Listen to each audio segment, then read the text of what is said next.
بسم الله الرحمن الرحيم. السلام عليكم ورحمة الله وبركاته. كلمات كتيرة بتخلينا نرجع في كلامنا رغم انها طالعة من جوانا بكل صدق، وفي رسائل كتير بنكتبها واحنا جوانا شوق وحنين ما يتوصفش، لكن للأسف بيحذفها الكبرياء والعظمة. ليه؟ وعشان ايه؟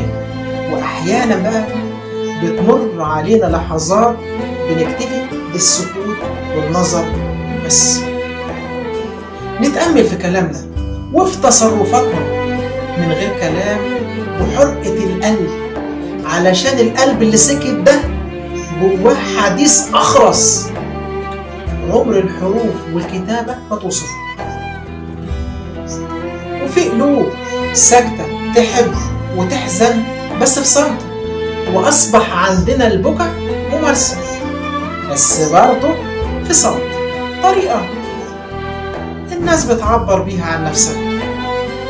القلوب دي عايشة في ألم وحزن، والله ما حد يتحمل، لكنها بتتحمل كل ده بعزة نفس.